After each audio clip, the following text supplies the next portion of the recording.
Thank you very much, everyone, for attending our webinar this morning.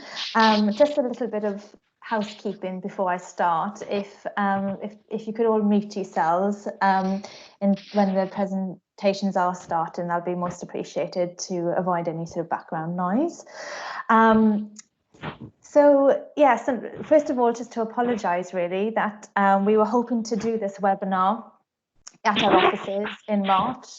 But due to obviously the current situation, we've had to postpone it and move it to a webinar. But we're very happy to welcome our two presenters as well this morning and welcome you all to our webinar.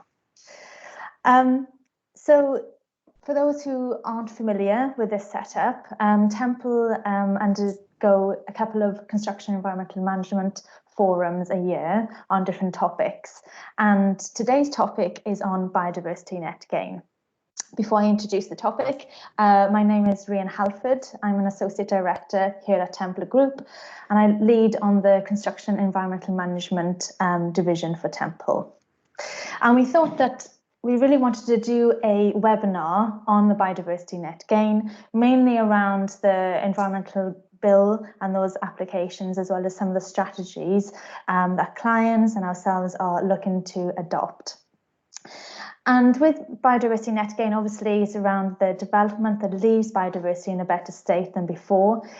It's also an approach where developers work with local governments, wildlife groups, landowners, and other stakeholders in order to support their priorities for nature conservation. And in the UK, the government has both national and international commitments on biodiversity that indicate the halting of the loss of biodiversity. Each stages of a development, from sort of planning, design, through to construction and operation, generates opportunities to help achieve an overall benefit for biodiversity. And I think it's realising these benefits is vital because biodiversity and the function it provides are essential to sustain our society and economy.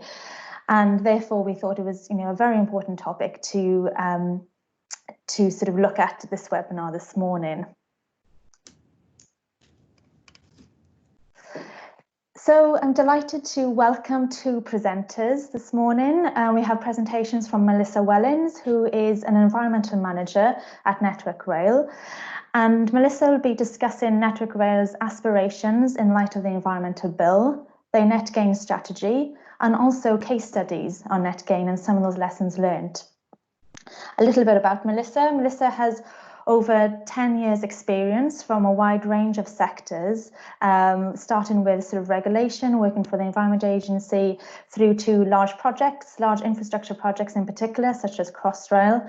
And also she's worked also in the utility sector.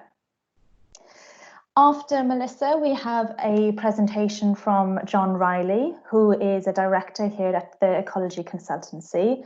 And John will be able to provide an insight into the environmental bill and also the biodiversity net gain from a consultancy perspective and what opportunities arise from that.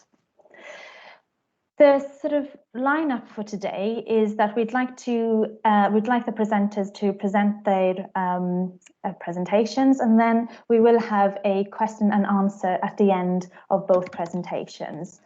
If you do have any questions that you would like to ask, we ask you to put them down into the chat, which is alongside the Microsoft Teams. And if you could also indicate who the question is for, that would be most helpful.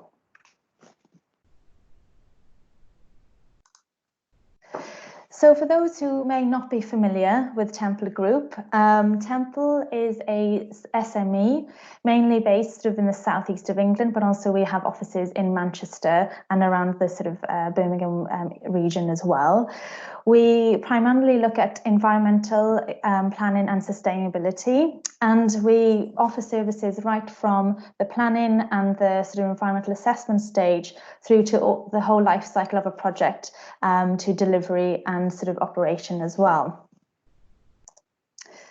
The setup of Temple Group is that we have Temple as well as the Ecology Consultancy, of which John Riley is a director of the Ecology Consultancy and will be speaking with us today. Temple Group also consists of a company called Arbico, where we do undertake sort of arboricultural services, and also with the Green Infrastructure Consultancy as well, which has more of an overall strategy led on green infrastructure.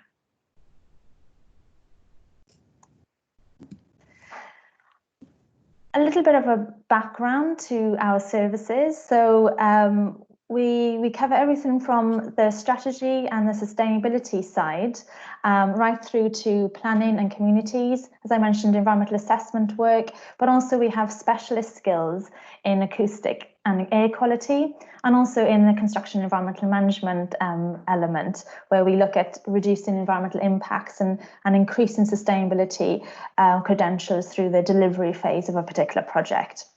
With our sister companies, with Tech, the Green Infrastructure Company and Arbico, we can also offer ecology and green infrastructure services as well. And everything that underpins these services is sort of also delivered through our digital delivery team. We have a GIS team which looks at sort of those strategies as well. So without further ado, I shall hand over to our first presenter, Melissa Wellings, Environmental Manager from Network Rail. And I shall stop sharing my screen now, Melissa, so that you can share your screen. And just to say, if everyone could go on mute while the presenters are presenting. However, if you do have a question, feel free to obviously sort of use your camera, but if you could use the chat on the side for questions throughout, we'll go through these at the end as well. Okay, thank you. Ree, can you see my screen okay? Is that showing the yes, yeah. Oh, brilliant. Yeah, you never know with this techie stuff. I'm still thinking Microsoft Teams. So yeah, I just want to say hi everyone, and also thank you Temple Group for inviting me to speak on behalf of Network Rail. To provide an overview of our sustainable land use and biodiversity strategy. So thank you, Rhea, also for introducing me and providing everyone with a bit of my background. But yeah, so I'm currently the Environment and Sustainability Manager at Network Rail for their capital delivery projects portfolio covering Wessex and the Anglia regions. So in a nutshell, my current role involves assisting project teams to deliver environmentally compliant projects, but also facilitating sustainability initiatives, so that's where possible, and also embedding the Southern Region and national sustainability strategy principles throughout our projects.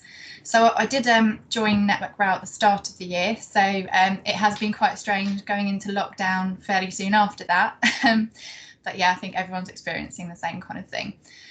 So a little bit about Network Rail. So for anyone who's not familiar with the organisation, we own and operate and develop Britain's railway infrastructure. So to put that into perspective, that's 51,700 hectares or thereabouts, and that covers 20,000 miles of track, 30,000 bridges, tunnels and viaducts, and thousands of signals, level crossings and stations. And we also manage 20 of the UK's largest stations. So to ensure that we have a safe operational railway, we must obviously manage the vegetation alongside the railway. And this is vital for the safety of passengers, train crew and our employees. So unfortunately, this has led to, over some recent years, some negative press where alongside neighbours and other stakeholders have been concerned that we're not doing enough to replace vegetation, or that we're removing trees unnecessarily and not replacing them. And that's not entirely correct, but that has led to then Rail Minister at the time, Joe Johnson, announcing that we should stop non-safety critical vegetation works in 2018, and that he was commissioning an independent review of our management practices with respect to vegetation, and especially around nesting birds. So the chair of this committee was announced in July 2018, and the Varley report was published in November. And this kind of came up with one recommendation for the Department for Transport to issue a clear policy statement but also they came up with 5 recommendations for Network Rail.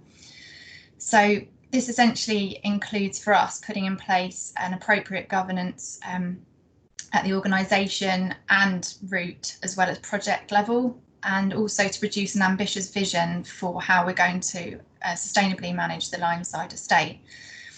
So also we are expected to value and manage the Lineside estate as if it were an asset, and also to improve our communication between communities and key stakeholders, and also facilitate a cultural change to value nature and the environment. And we have actually been doing a lot around that prior to the report, but this is just to increase that focus. So to date, we've received good feedback from John Varley and other stakeholders, and subsequent publication of our response reaffirmed our commitment and the opportunities highlighted in the report. So essentially the action for the Department for Transport was to create the policy on how we can maintain a safe and biodiverse railway lineside. And this is in essence key to everything that we do at Network Rail. Okay, so within the policy statement, we must undertake a number of actions to stand by our commitments. But in terms of the timelines for our biodiversity obligation, this kicks in really for no net loss across our network by 2024, and we're also expected to achieve net gain by 2040. So obviously planning now is critical if we're to achieve this. And we've also had our biodiversity action plan, which has been drafted for 2020, and that's currently awaiting ministerial sign off. So we're already underway this year developing a methodology as well to create a biodiversity baseline across the UK, which I'll go into a bit more detail in a mo. And we've also achieved several milestones to date, where our board and executive leadership team have gone through the Cambridge Institute for Sustainable Leadership. So this is essentially to ensure that they're equipped with the fundamentals of sustainability, and this is to also facilitate that cultural change. So our vegetation management standard as well was revised in 2019, and that was in line with best practice, in line with the government's 25-year environment plan. And we've also rebriefed our breeding bird protocol for staff for 2020. So in terms of point 10, I think this is one of the most binding levels of assurance for us as an organisation. So this is essentially where the government will amend our licence to operate as a railway by including points 1 to 9 on the previous slide, and that's to reflect our policy commitment.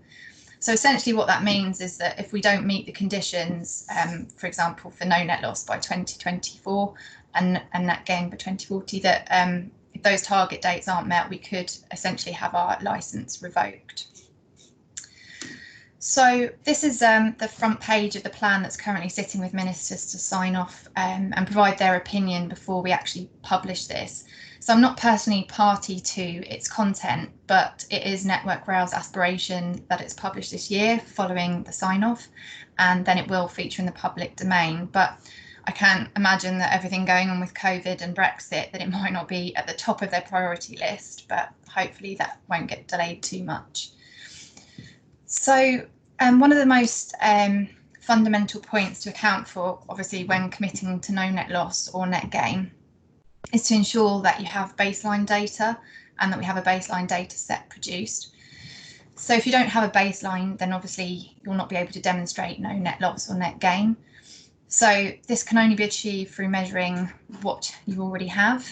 So at Network Rail, we've been working with the Centre for Ecology and Hydrology, and this is to help us put together a workable and consistent methodology for how we collect our baseline data.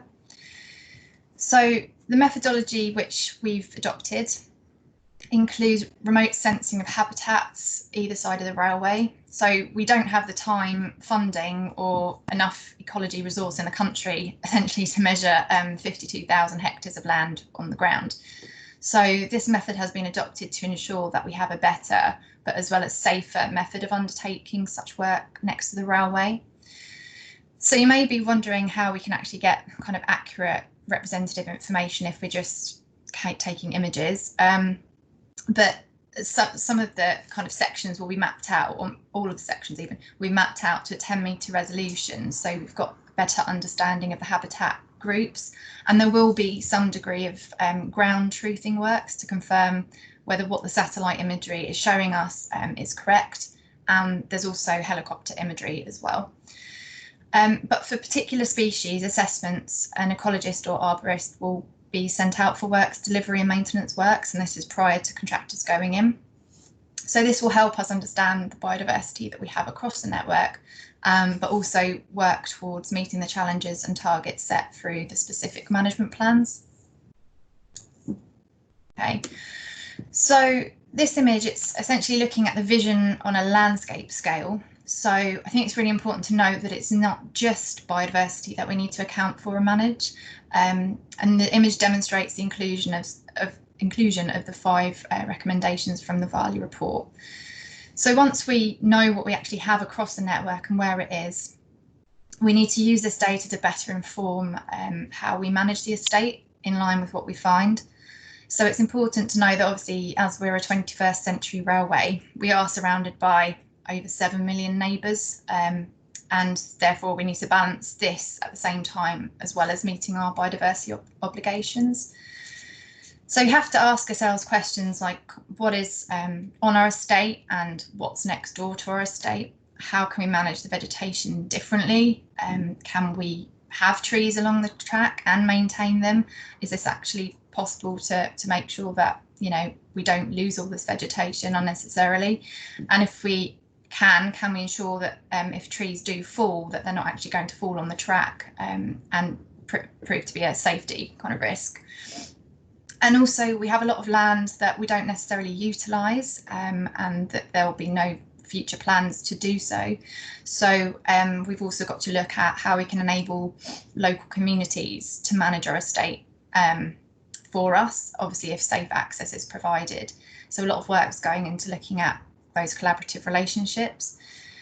So the strategy provides us with a lot of opportunities for collaborative partnerships and engagement for us to work together with the various communities.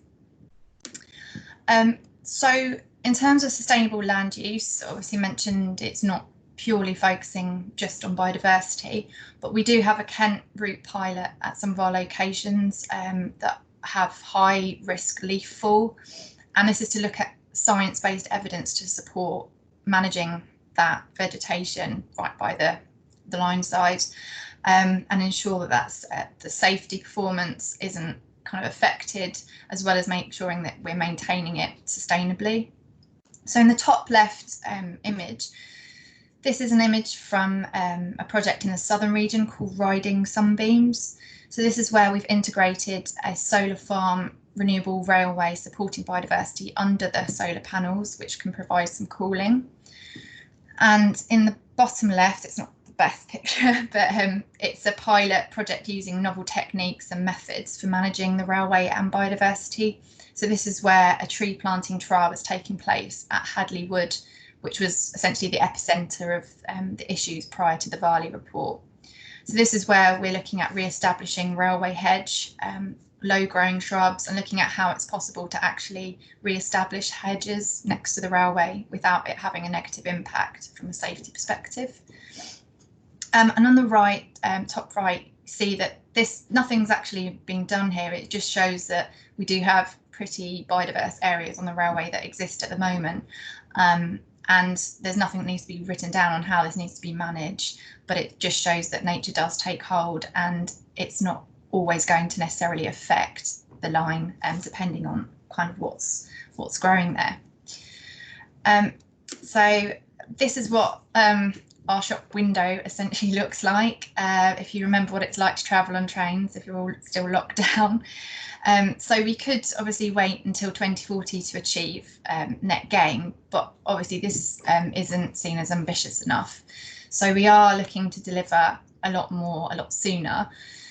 But obviously we've got to consider the fact that we've got a massive estate, and the scale of the project to undertake the baselining covering such large swathes of land isn't going to happen overnight. So we're not sure what we're going to find until we've got that information. So there haven't actually been any essentially kind of targets set in terms of how we're going to, by how much we're going to increase that net gain until we actually work out what we've got in the first instance. So I think some of you are probably interested in kind of how you go about initiating net positive biodiversity on projects. So what I've really covered is kind of more of the strategic kind of level and angle, covering the whole estate. But I work on capital delivery projects, so they're kind of smaller projects, not so much kind of involved with the maintenance of the line side. So obviously initiating it is the first step to achieving it, which goes without saying, but it's not always that simple, especially depending on the buy-in you have from senior leadership teams often. So a network REL, we're quite lucky because we're supported by a relatively newly issued standard which sets environment and social minimum requirements for our projects, and this is a requirement for all of our contractors to follow, as well as our own staff and employees. So essentially it sets out a range of requirements, not just around biodiversity, but it's specifically in relation to biodiversity. Any works that impact plants or animals are investigated for biodiversity risk, and opportunities like captured by the designer or contractors are managed in accordance with the biodiversity mitigation hierarchy. And all projects impacting plants and animals must also undertake a preliminary ecology appraisal. So there's nothing too out there with that, but what we have included that's additional requirement is for any works with a construction value over 20,000 or a footprint greater than 1,500 metres squared, which has an impact or could have an impact on plants, animals. We expect our designers and contractors to undertake biodiversity accounting using the DEFRA metric calculator tool to calculate the biodiversity units. And then essentially the idea is that you go back in at the project end and you reassess kind of based on the measures that you've taken to see whether you've achieved that known net loss or net gain.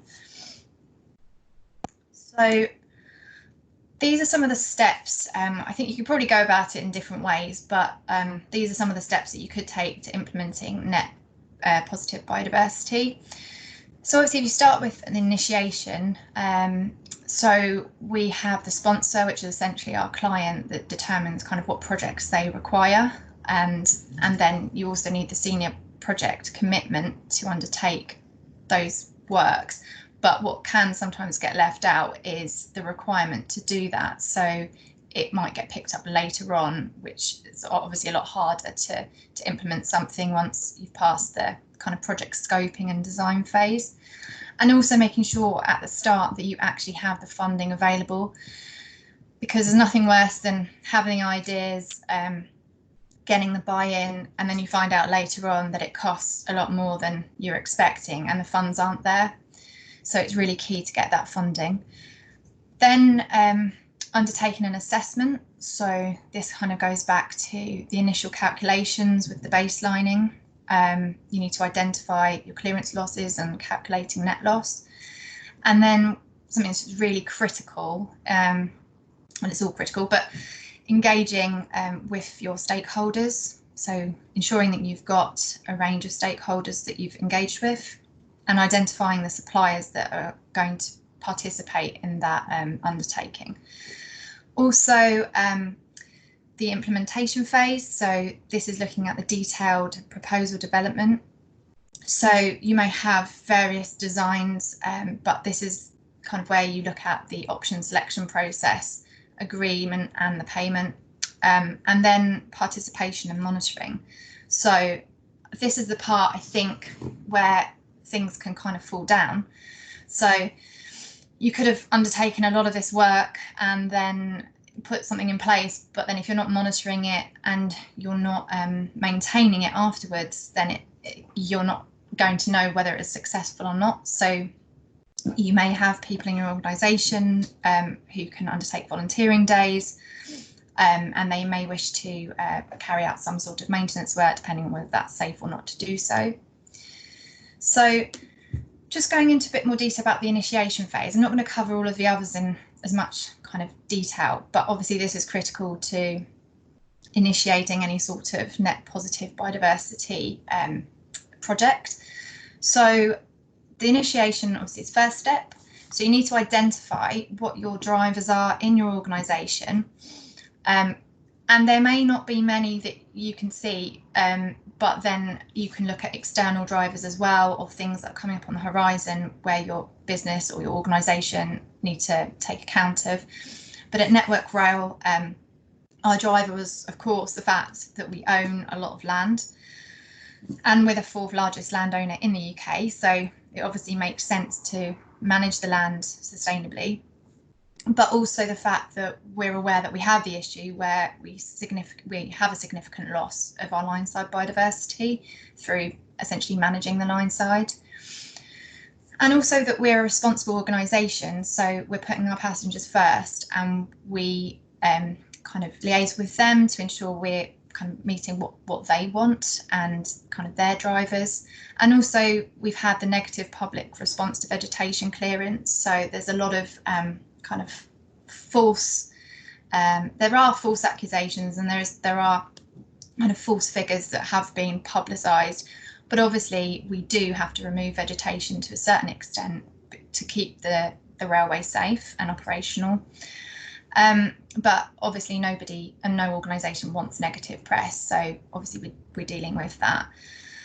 And then the other thing is kind of encouraged by successful offsetting pilots. So we had the Gospel Oak to Barking line, where there was a offsetting pilot there. So if you can kind of grab onto case studies and examples from if you don't have it already in your organisation to highlight, then you can look at external organisations that are similar to yourselves, so you can push it that way. So they were some of the drivers. In terms of what can make it successful, so for us, it's really about having an informed client and project leadership team that are committed to environmental issues, and that's a start. But also having project resource with biodiversity offsetting or net gain experience, because it is a very specialist area and I'm by no means an expert in this field. So you need to consider the resource that you need from a kind of technical angle. And I've just noticed my spelling mistake of off, so ignore that. But yeah, so part of the organisation's sustainability strategy and agenda is also a success factor. So if you can link it back to your company's objectives and strategies, then that's a winner. If you don't have that in place, then yet again, look at what other organisations are doing and then highlight that to your leadership team and see if they wish to kind of follow suit. So in terms of challenges, I don't know whether any of you have already experienced these, but obviously a lot of this comes back to cost. What's the benefit? You know, people want to see results. They don't want there to be a spend on something they can't see the benefit of. So I will show you a slide, the next slide, going into what it will cost. But also there's no real legal backing for the requirement or the process. And if you don't get in at the early stage, then that is a challenge, because you're always going to be on the back foot trying to find an avenue to kind of change a design or you know, add on costs that might not have been accounted for at the start. And yet again, challenges, senior or project management team buy-in. I don't think we really have too much of an issue at Network Rail with that, also because we've got it in the standard. But I think the challenge is if it's not been identified early in the scope, then finding those opportunities later on obviously will be an issue. So in terms of the Iceberg model and net positive biodiversity in relation to costs, I think it's really important to kind of note that the direct costs, so where you're accounting for biodiversity and you're kind of you've got the associated costs for those biodiversity units, they're normally the ones that are kind of focused on, and they're the ones that are visible, but they are quite tricky to estimate. So there's other hidden costs, such as the surveys that need to be undertaken, and any sort of process requirements, and also all the time spent engaging and effective engagement with your stakeholders. So whether that's having external kind of engagement sessions and meetings, and also having, like I mentioned, the knowledgeable project resource and competent people to undertake the accounting. So there are all the additional costs that can be associated with this. So in terms of lessons learned, I think they're really kind of around having the biodiversity accounting included in the initial ecology survey scope. So you're missing an opportunity if you don't include it there. Also including biodiversity requirements within the project scope. So we've learnt from that. Also ensuring an explicit funding line is made available. So we've had it where we've had contractors coming to us and saying, oh, we've got this idea and we've got and it's going to cost X, but it's too late down the line and it's not necessarily being incorporated at the start of the project. So just make sure that it's explicit that funding has been set aside for that biodiversity net gain option. Also include in the contractor's requirements. So if you are a client, make sure that this is included within your contract requirements. Make sure that you've got a clear commitment from them in terms of the proposals and work plans. And this could also be incorporated in tenders. And if you're not a client and you're a contractor, then if you can get this incorporated within your strategies, then it should be quite clear to link this back to your strategies. Also, oh yeah, this is really important to make sure that there is some way of maintaining the land once you've installed whatever you've installed or whatever the project is. You don't want it to kind of flop after a year or so and you've done something and you spent a lot of time and effort putting it in place, but then nobody's looking after the land after that. So ensure that that's taken account of. And then also clear communication with all the necessary stakeholders and consultation at the early stages, because you don't want to find that you've left out key people in the mix and you could have missed out on additional opportunities and collaboration opportunities. So yeah, that's me. So if you've got any questions, I think Rian was saying, yeah, to hold those at the end. So. Great, thanks very much, Melissa. Yes, if you do have any questions for Melissa, if you could just put them onto the meeting chat and then we can go through them at the end of the presentations. Thank you very much, Melissa. That was really interesting. Over to John Riley now, the Executive Director from the Ecology Consultancy. Hi everyone. I hope you can hear me and possibly see me. In case I haven't put a picture of myself in the slide deck, so that's me anyway. I'll just get the presentation up. Can everybody see that? Is it occupying the whole screen, more or less? Yes, can see your presentation, but not yourself, John. That's all right. Never mind about that. Yeah, thanks Temple for offering the chance to speak on this forum. John, Terry, you just might want to put it into slideshow mode so it shows the slide in full. Oh, I thought I had. Sorry.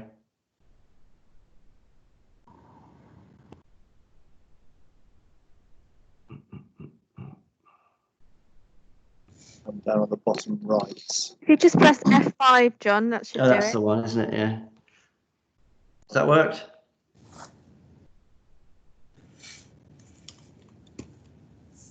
No, that's not worked. If you just go down into the bottom right, there's a little someone said the other day, it looks like a wine glass. Just to your right there. Ah. Better? That's the one. Super. Okay, so also many thanks to Melissa for her presentation. I think we are going to cover the same ground, but hopefully in different ways. And it was really interesting listening to Melissa's comments on engagement and value and cost, which I think are really important issues that I'll also touch on from time to time. My interest in Biodiversity Net Gain is really from the point of view of development projects, residential developments, commercial developments, and understanding how it can be delivered in a way that maximises benefits and delivers what's needed locally in a variety of ways, be that access to nature, meeting nature conservation priorities locally, and providing a bigger and better and more joined natural environment per the Lawtonian principles. Part of the presentation is about 10 steps that I think, or we think, are important, and some of what underpins delivering those 10 steps well. And I think it's important to realize net gain a bit in the context of existing policy. The Environment Bill, which is emerging and forming around us, particularly in those terms, but also in terms of other assessment tools. So I'll try and look at those kinds of things which inform the one which net gain is implemented and how it's evolved and is evolving, really. So we'll start with the Environment Bill, which is, of course, includes the mandating of biodiversity and several things associated with it. It includes taking a spatial approach to environmental nexus on delivering benefits locally, and if you can't do that, then within the context, data recovery strategies which local authorities will need to develop, and then beyond that is a proposal for wider offsetting of environmental impacts by carrying out biodiversity net gain in the context of biodiversity offsetting. So it has those related elements to it of spatial scope, also temporal scope, which Melissa mentioned in that there is an expectation that net gain projects will be managed and they're consequently funded. As pointed out, that would be for over a period of 30 years. So helpful to remember that it is contextualised in those two ways as well.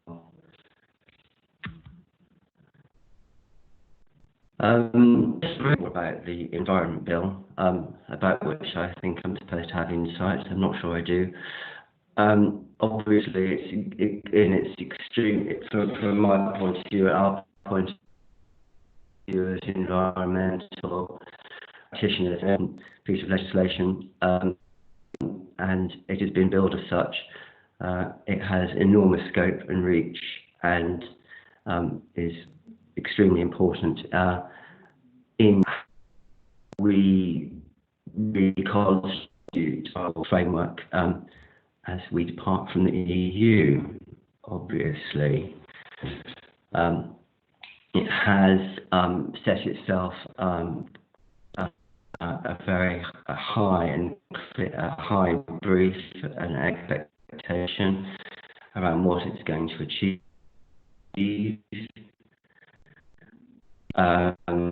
Explicitly recognises the loss of biodiversity and climate change, but feeds very much into those aspirations. The Environment Bill, excuse me. This is a summary. These points really summarise some of the Chartered Institute of Environmental and Ecological Managers' points about what the Environment Bill should be and do, and some of what it needs to set out and perhaps be a little clearer on, particularly around a very high level and direct clause around a healthy and resilient natural environment. There's also been some issues around targets and whether it is potentially putting some of that assessment into the too distant future, and therefore there's a need to at least consider how interim targets can be defined and monitored. Monitoring will require the necessary levels of clarity and skills and capacity to do it. There are, I think, five principles that are important in the Environment Bill, which we'll be familiar with as environmentalists, around preventiveness, a precautionary approach, dealing with issues at source and by the responsible parties. Many of those principles will or should perhaps suggest that much of our work as ecologists would need to continue as normal for those principles to be evidenced. But alongside that is the well publicly discussed, I think, issue around non-regression, effectively the concern that the bill could allow for the quote-unquote watering down of environmental protection. So that remains to be seen, really, and obviously our work as ecologists particularly is in the context of other changes in the way in which the district licensing is an example.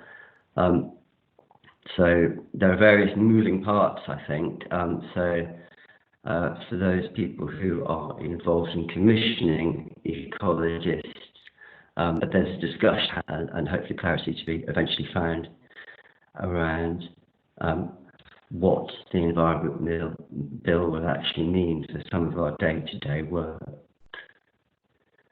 The Office for Environmental Protection is who will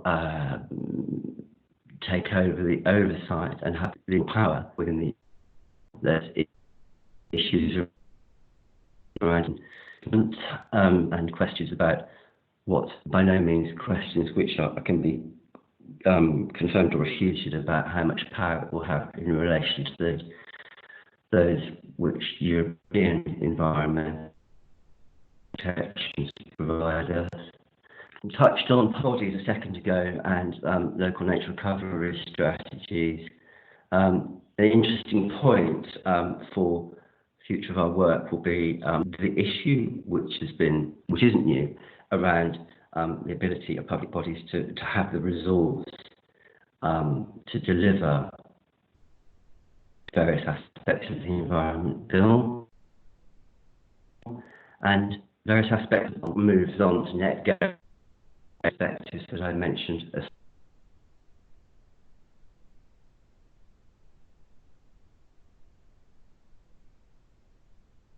second ago.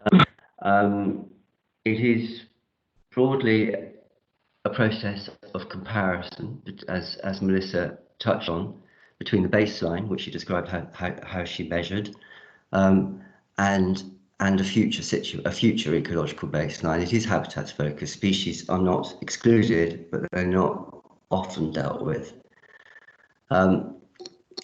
Net gain. John, I'm really yes? sorry to interrupt. The sound quality is not particularly good. Can I just suggest you turn your video off? Is that okay? Just so we can hear everything and get the better quality there instead of. Thank you. Sorry for interrupting.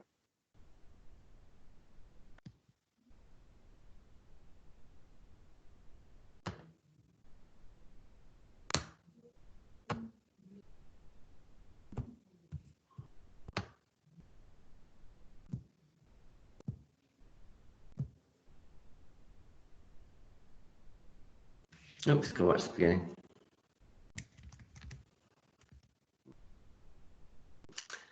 Has that made any difference? That's a little bit better, thank you. Sorry about that. I won't move. Melissa also touched on the idea of the quantum by which biodiversity net gain, the comparison between the existing and post-development baseline is made, which is in terms of biodiversity units, which are in a couple of slides' time. Interesting use of language, biodiversity reductionist. It kind of, runs the risk of being a difficult tool to use in detailed public consultation, particularly where people are, have concerns about biodiversity which, go well beyond what Biodiversity Net Gain can do in terms of their enjoyment of nature, for example.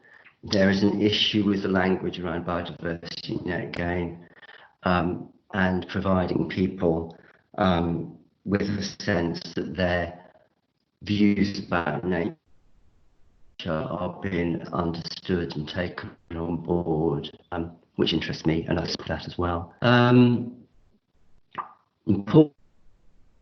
Net Gain seeks to achieve gain, and that's in the bill currently as a 10% improvement in nature. Again, the language is odd, really, but unavoidable. It's not a new concept. Ecologists have been thinking about additionality, the risk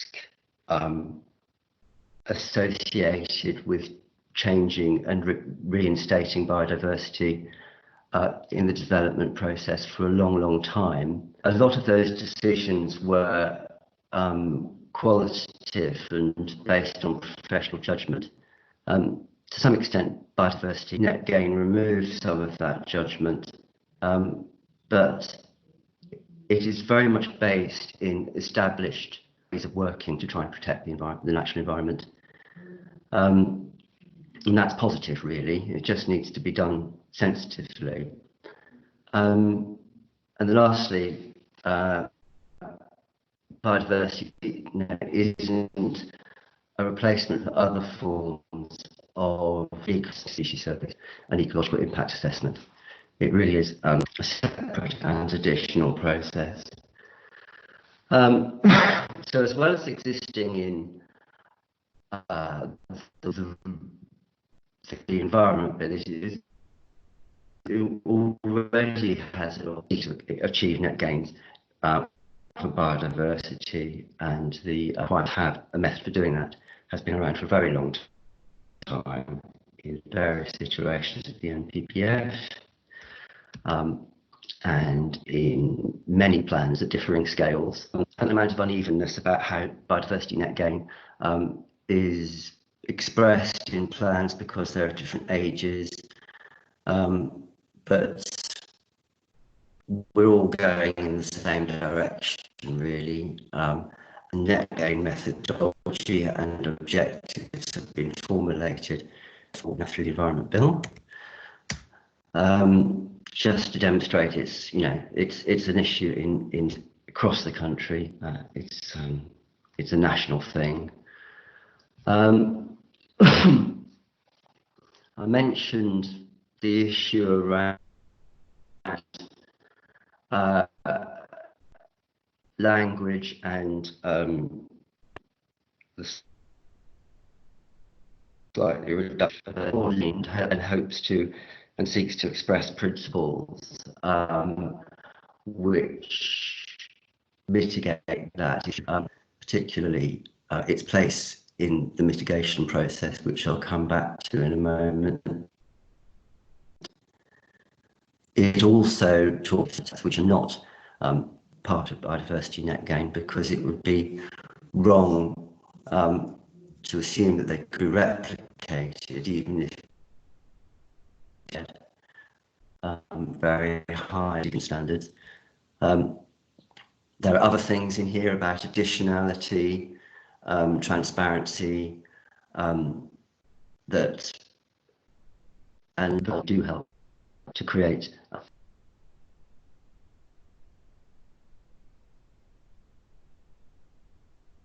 a vision for biodiversity gain is at the compensate end of the mitigation hierarchy. It's not something that you should do. It's not something you must not do it until you've demonstrated how you've avoided That is an essential aspect of it. If you're going to carry out environmental net gain in a defensible way. So mentioned that Wellings are involved in a calculation comparing the pre-development scenario with a post-development scenario, and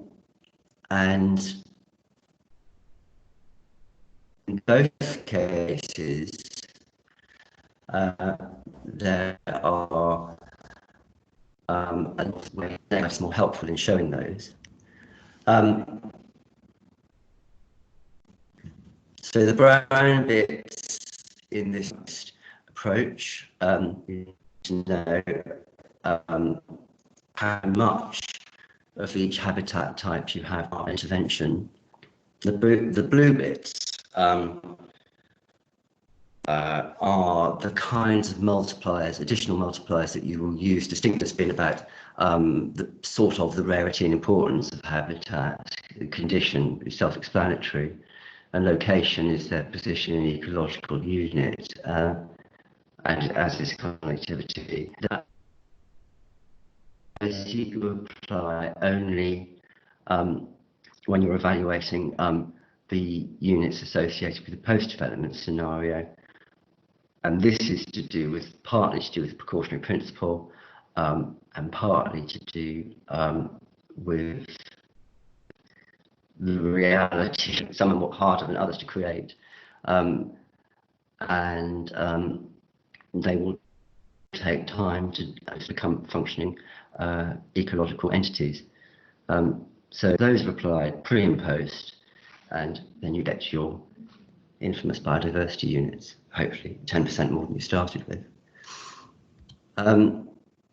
This is the process as outlined in Natural England DEFRA's most recent guidance, and it applies, really applies to how the metric is used. I'm going to elaborate on that in the next slide, which is really around application of the metric in a real-world development situation.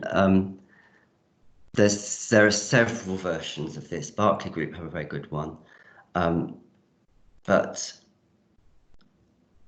what we need to do is to, I think, collectively have approaches that aren't necessarily the same, but help to deliver biodiversity net gain which is meaningful and relevant. So echoing Melissa's point, it's important that biodiversity net gain is understood by everybody from the start. So for a residential project, that could be the planning team, landscape team, the public relations team, all need to be aware and signed up to, and the quantity surveyors, everybody, to the fact that biodiversity net gain is a central objective to a project. Otherwise, as Melissa said, it will be ineffective potentially, or opportunities will be missed, and you'll end up perhaps in a situation where you try to apply measures retrospectively which won't be effective. Then there's the inevitable plug to get an ecologist involved, but I really do think if net gain is going to deliver for biodiversity properly, it's essential that ecologists are involved. We'll come back to that in a minute, unsurprisingly. We need to do surveys to understand what we have, as Melissa said. We don't have to do this kind of survey that this person's doing with a traffic cone. But as Melissa said, a habitat survey is necessary at the beginning, and most people will be familiar with those. The changes are to record information, not only of habitat type, but to assess its condition and distinctiveness and connectivity in a systemised way, so that we have a systemised baseline which is appropriate for biodiversity net gain calculations, which can be carried out consistently nationally and locally. So having established what your baseline is, and established its units, we need to know what the units are for the scheme itself once it's been completed. Obviously, master plans go through iterations, and the net gain assessment should follow those iterations, and adjustments should be made where it's necessary to do so.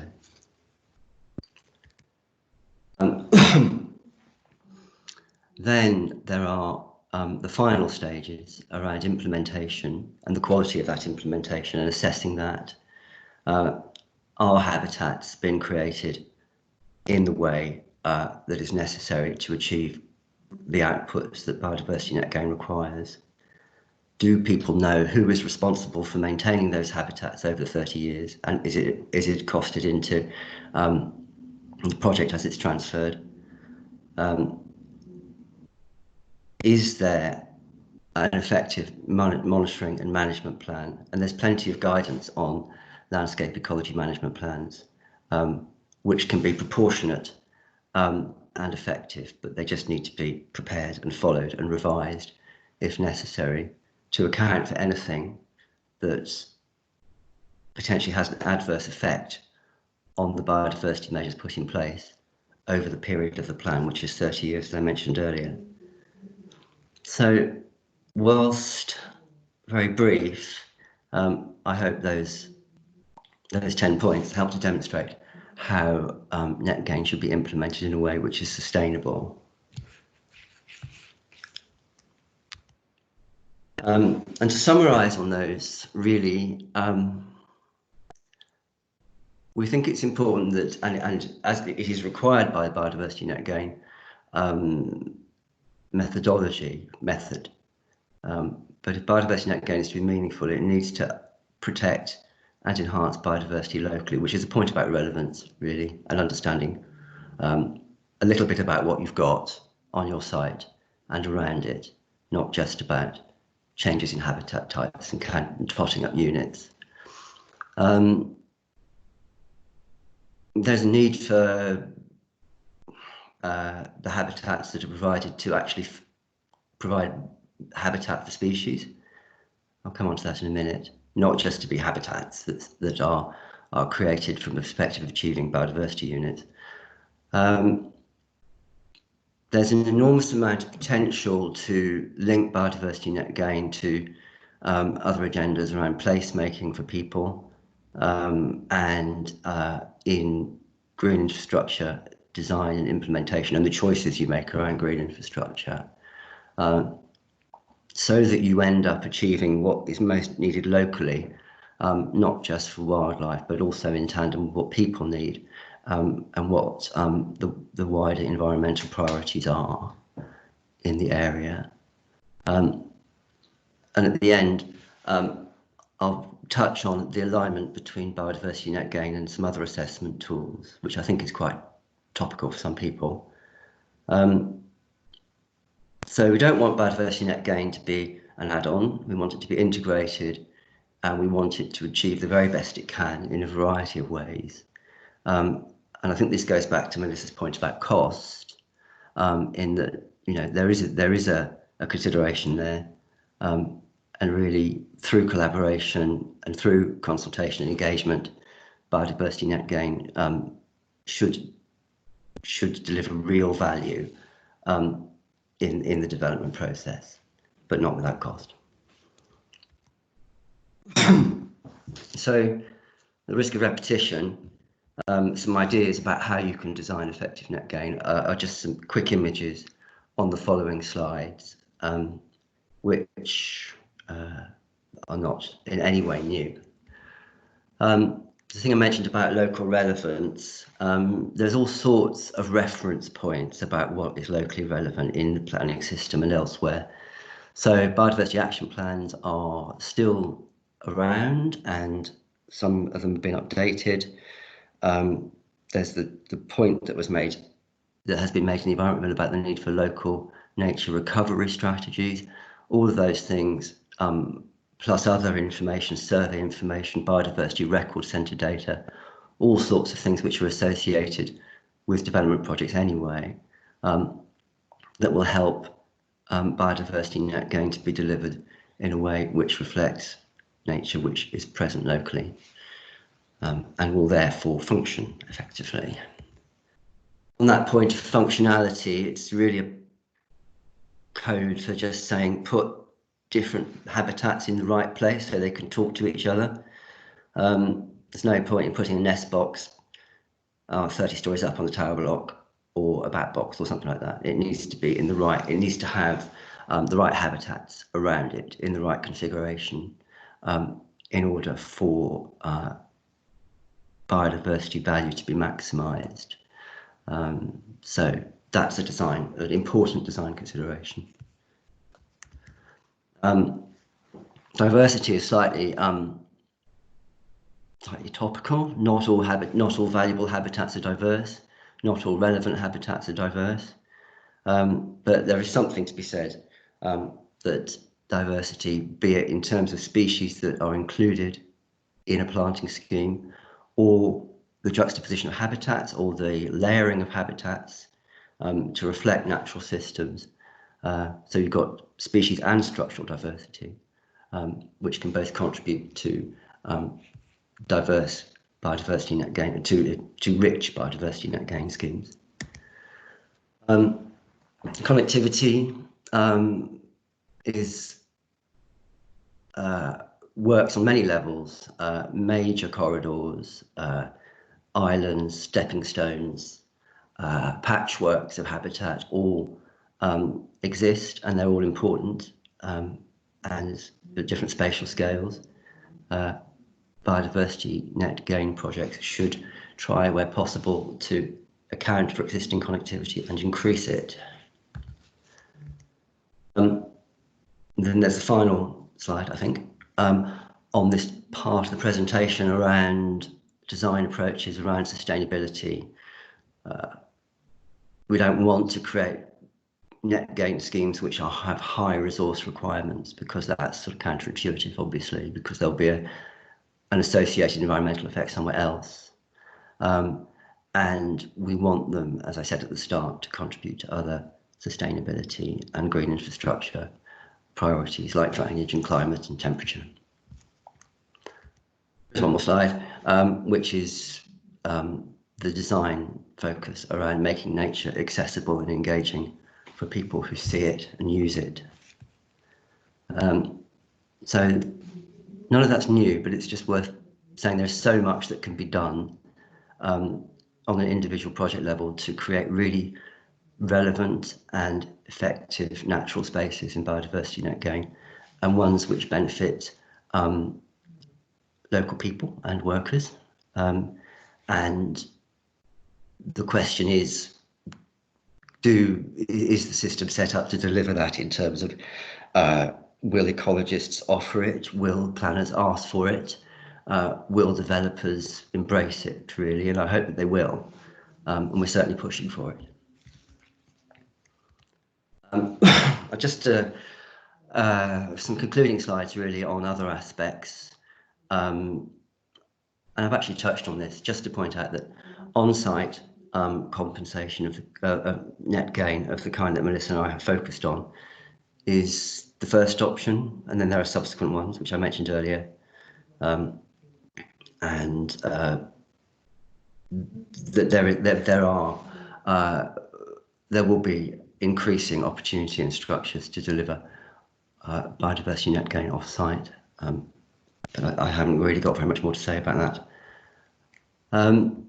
So lastly, with just a few slides on the alignment of biodiversity net gain with some other assessment methods, which I thought was important, because people probably end up having to do all sorts of assessments and thinking, well, why am I doing this one and that one? Are they the same or not?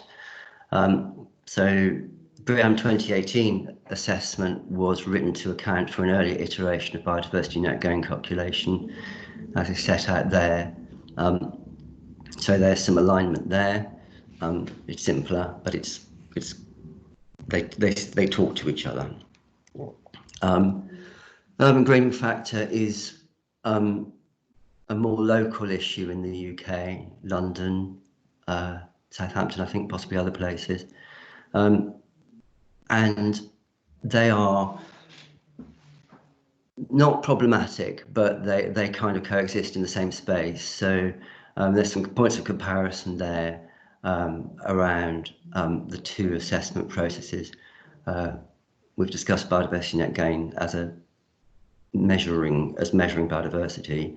Urban greening factor is involved with green infrastructure and ecosystem services and provides simple proxies for measuring those values, those things, largely in terms of land cover types, and particularly with a focus on how they perform in terms of water resources. They have different multipliers. Biodiversity net gain has more of them than urban greening factor. They differ in their emphasis on spatial location. It's worth pointing out that the urban greening factor is meant to deliver what's needed locally, just as biodiversity net gain should. The application of urban greening factor really should take account of local needs and under provision of green infrastructure and try and address that.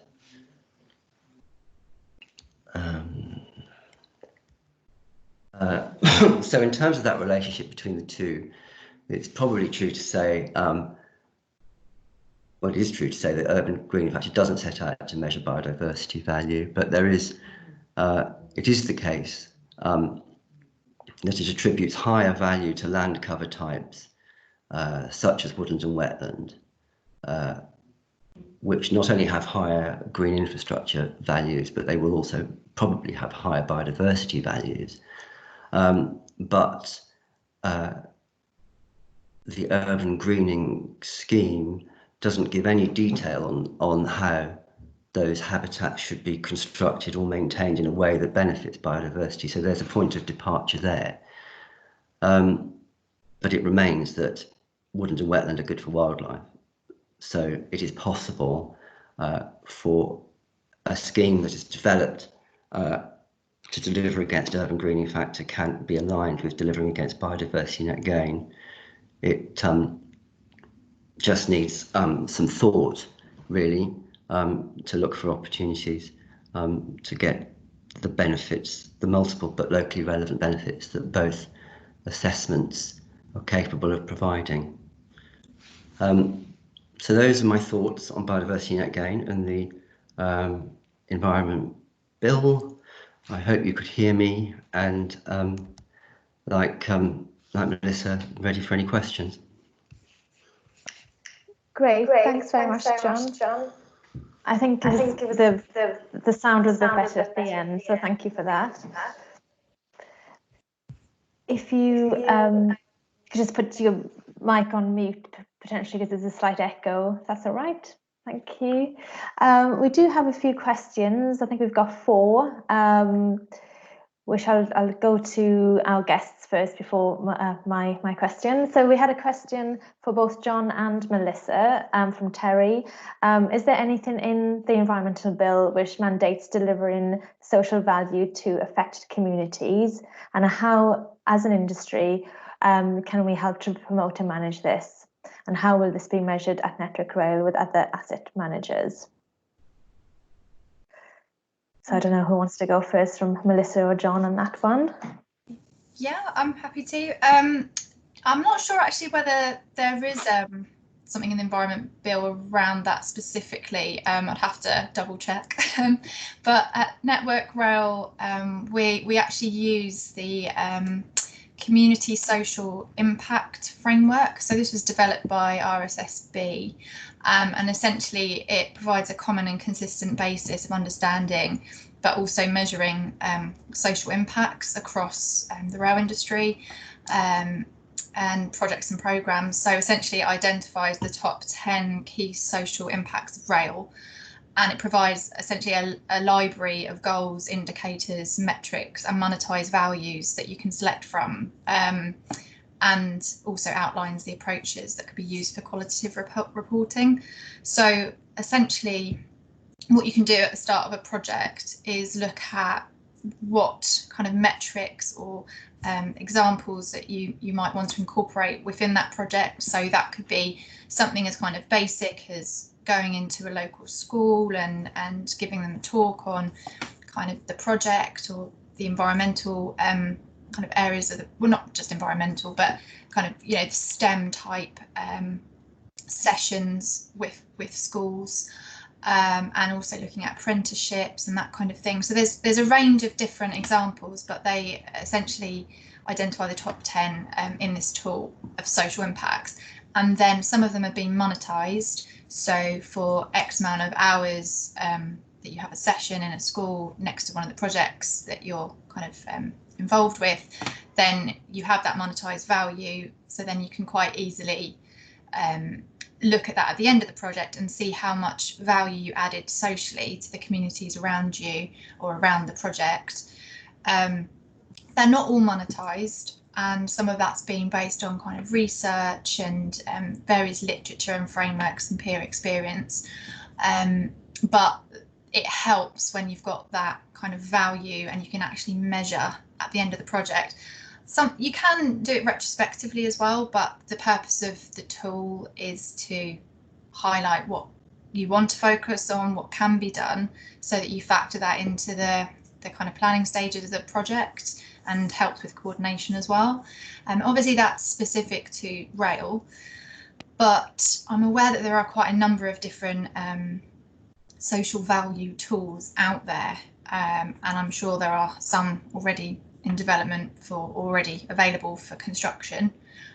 So that's a way that you can actually measure and the value, as opposed to doing things that you know are good, but you can't really kind of just, you know, highlight what value specifically added. Don't know if that kind of answers the question, but no, that's very helpful. John, yeah. Did you want to weigh in?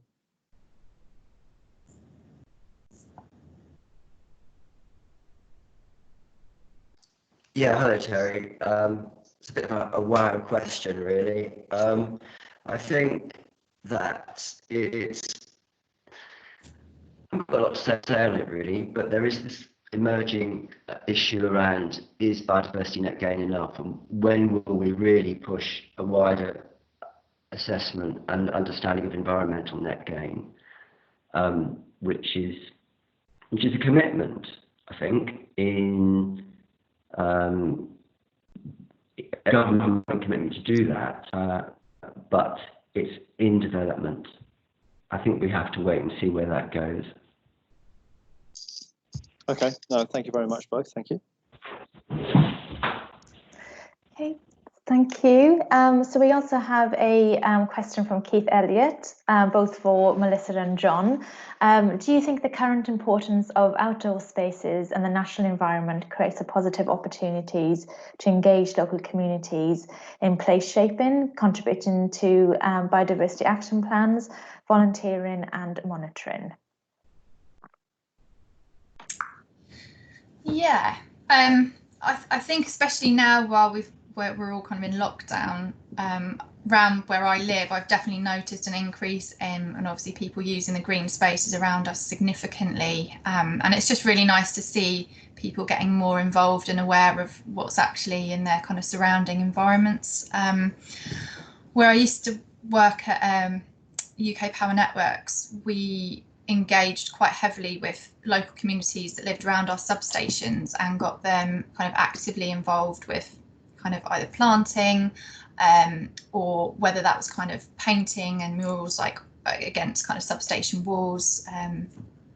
And so we did engage the community a lot, and I think there's a lot of benefits to focusing on specific areas, because every area has a different focus environmentally, but also has a different social makeup, and there's lots of great programs out there to engage with, you know, youngsters as well. So all the kids love to be outside and getting involved in the outdoors. I suppose the hardest bit is just the coordination of it, coordinating it all, and making sure that those initiatives are long lasting and that local communities are aware of what's available to them. So something that we did start looking at was having a kind of mapping system of like what's available in your area, so you could go onto the national website and look up your specific area to see what's available for you.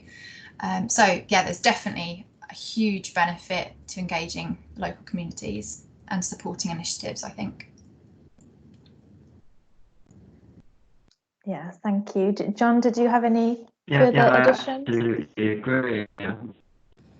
Really got much more that can be said, and that's really true. I suppose what you said about the need to encourage longevity is important.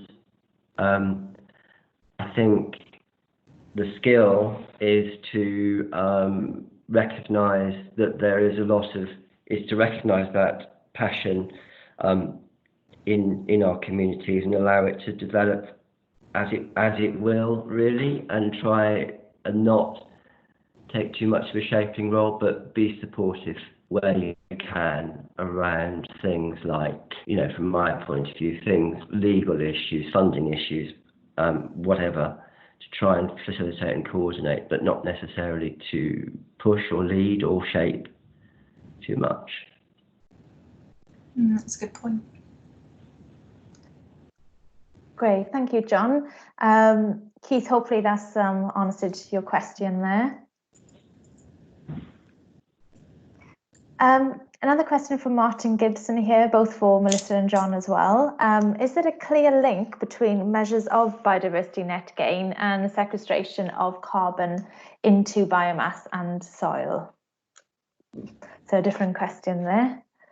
John, do you want to give this one a go? Oh my goodness me.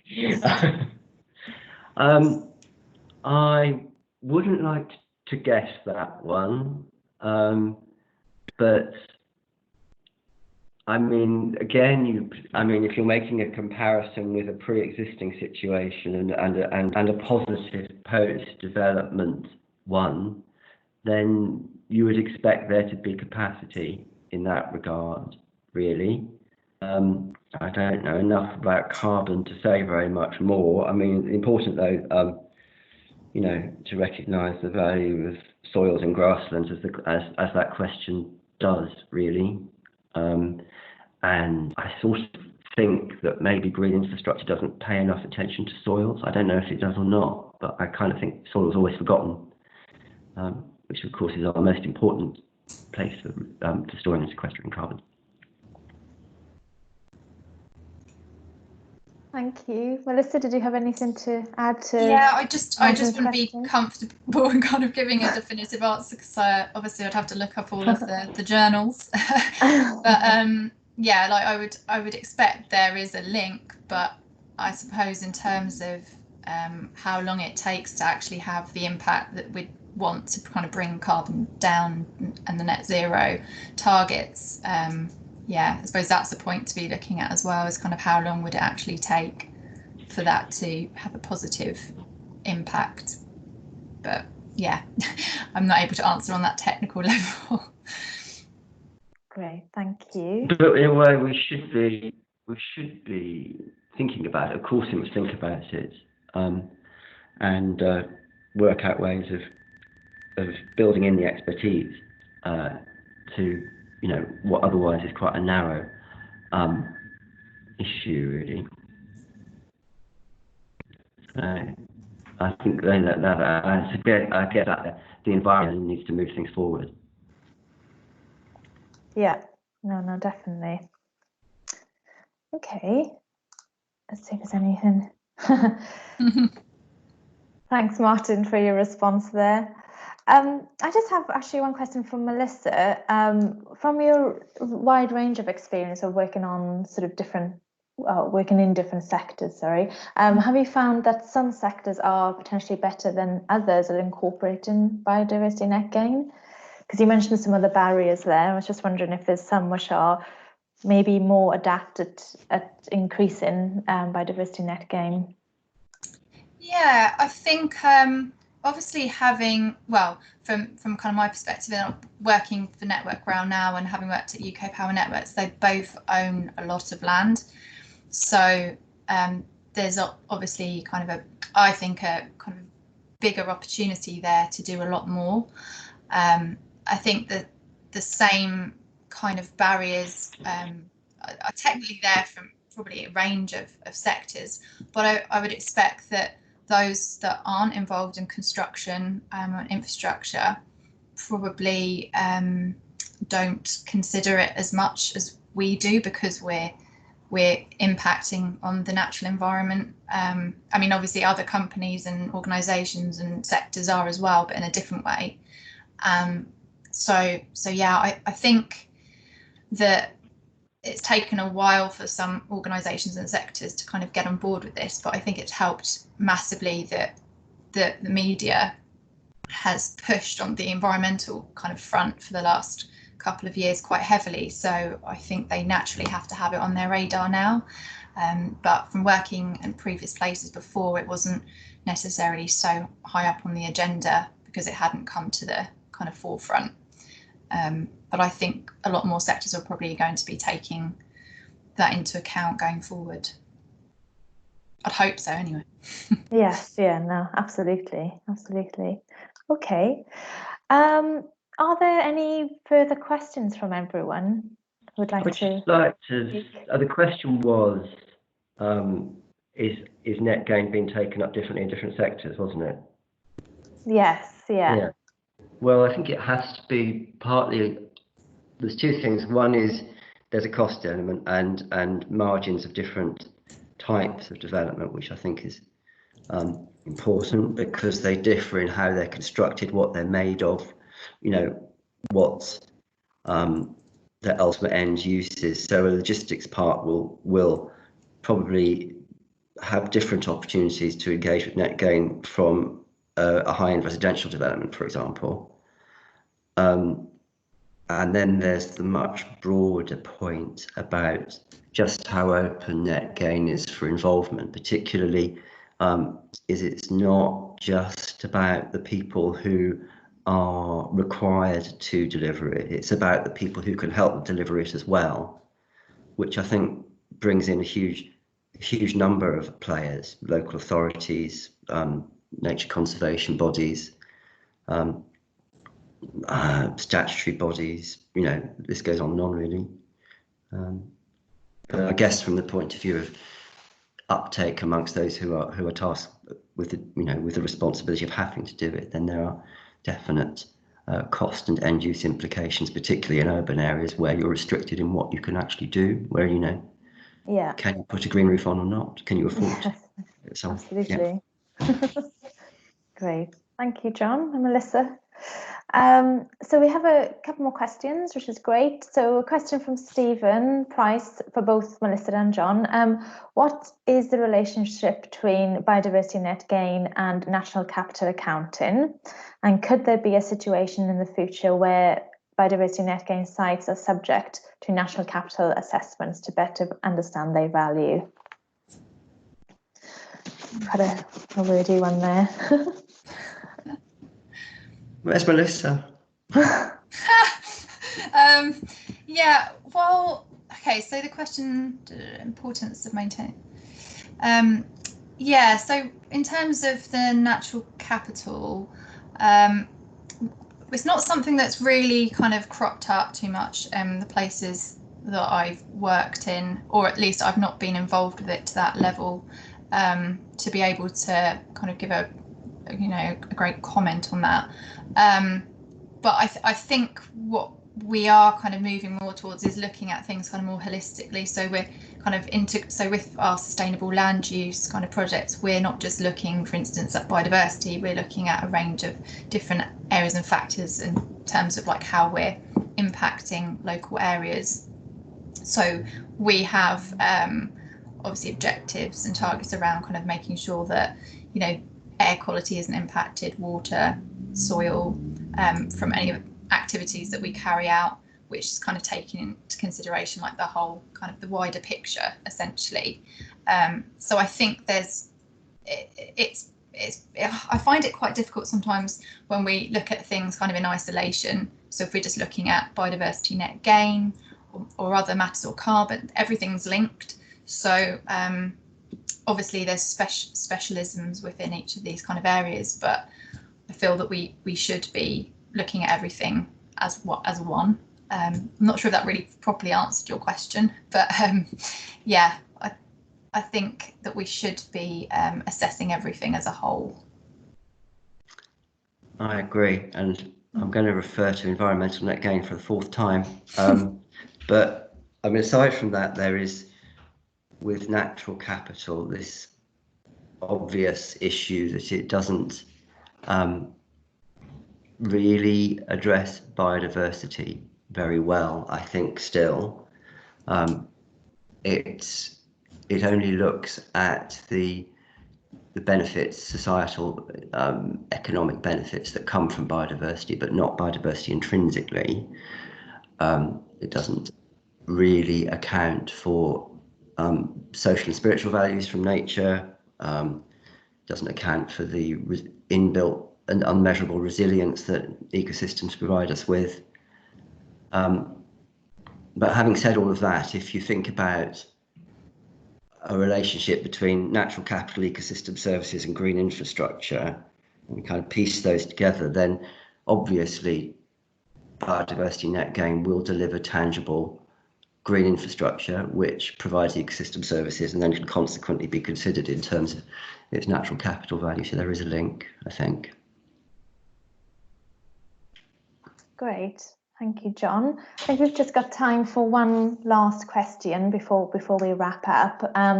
We have a question from Paul here, mainly for Melissa, but projects tend to be capital focused, and both you and John referred to the importance of maintenance to retain gain. And Paul's question is that he's interested in your experience of securing that maintenance funding. Yeah, well, I've got two examples. Obviously, with the Network Rail, we have a maintenance function. So the route asset management teams kind of maintain the lines. So where we have our capital delivery projects, we need to obviously hand over that to the RAMS teams.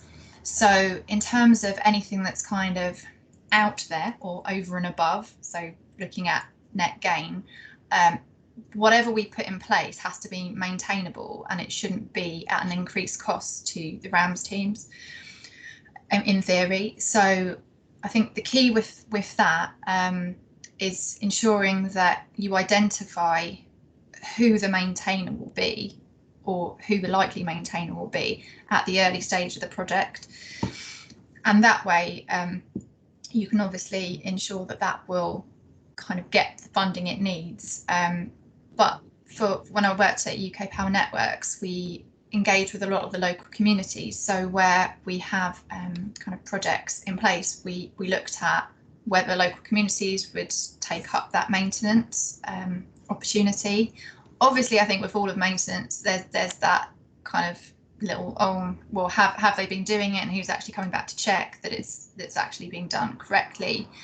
But there's also the kind of reduced costs as well that could be associated with different ways of managing the land. So where we had substations, we may have gone in there before with you know, kind of chemicals and sprayed, but then having kind of a different management plan in place to look at how we could leave areas or not come in and mow them, that actually in theory reduces the costs of maintenance.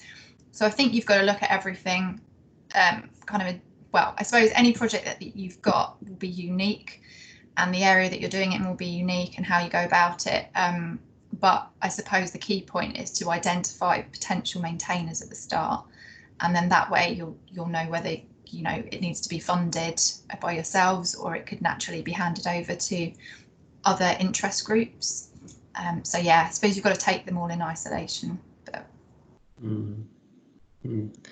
I agree. I think maintenance costs, it can be a bit of a red herring and a diversionary tactic that people employ when they don't want to do something, potentially, because every scheme needs to be maintained anyway. And the additionality of a 30-year management plan for a biodiversity scheme is pretty limited, really, but it does need to be done in a way which is, the management plan needs to be aligned with the management of the site as a whole and appropriate management practices, so it can be done efficiently and sustainably, and to ensure that it will be continued, really. So I think we need some good case studies, ideally, from Melissa and other people on where these issues have been addressed effectively, and hopefully dispel. Great. Thank you very much, both. I think we will wrap up the session there. Thank you both for 2 very interesting presentations, and also for everyone who attended this webinar this morning. Just as a last sort of resort, sort of reminder, really, we obviously during COVID-19 Temple are looking to do further webinars and further events more virtually rather than obviously physically for the time being. So just to say that we are going to be hosting a further Women in Infrastructure event soon in the next month or so. So hopefully you can attend that. And also Terry may be able to help with this one, but we're also looking at Highways UK as well this year. So hopefully see you in some sort of presence there too. But yes, just to say thank you very much all, and thank you again, Melissa and John, for your presentations. And yes, we shall see you all soon. Thank you. Thank you. We just to say as well, the presentations will be available to everyone, and we have recorded the session as well. So if anyone wants those details, they can do. Okay, thank you very much all. Great, thank you. Thanks, All right. Thanks, Ryan.